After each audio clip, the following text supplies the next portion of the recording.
Let's begin by just talking about why I look at pec minor assessment.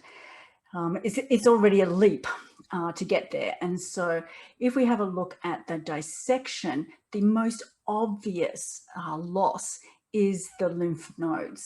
And so it's the removal of the nodes and the tissue that's surrounding it.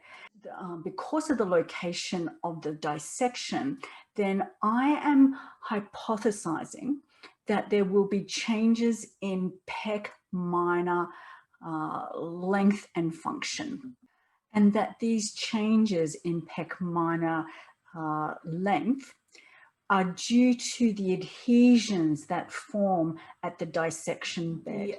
The two measures that they used, and this is the two physical measures, they also used functional measures, and we'll talk about that in a moment. So the first one is the measure from between two bony points, and that's the coracoid process and a point at the fourth rib. And the second measure was a very old and tried measure, and that is from bed to the tip of the posterior acromion. And what I thought about this testing method was that one is in supine and in rested position. So I felt that this was a limitation because of the next bit of research. Let's have a look at that. And this research is by David Ebaugh and his team of researchers. And what they did is that they based their assessment method on a cadaver study, where they found that if we have a look in this top left-hand photo, is that they pushed the humerus and the scapula into elevation, and then pushed the scapula into adduction, then this created the forces that then elongated pec minor.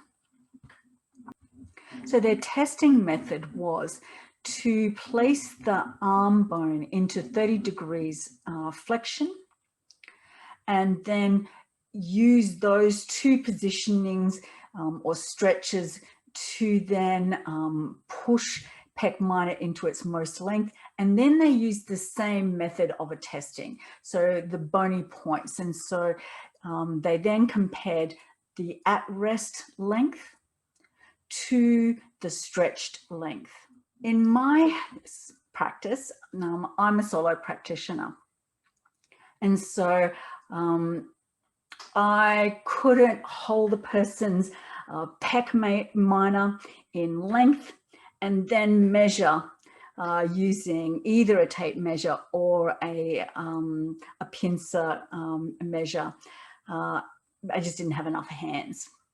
And so it just wasn't easy for me. So I played around with what I could do. And what I found was, with an adapted method of putting pec minor in stretch, then it worked for me and my patients.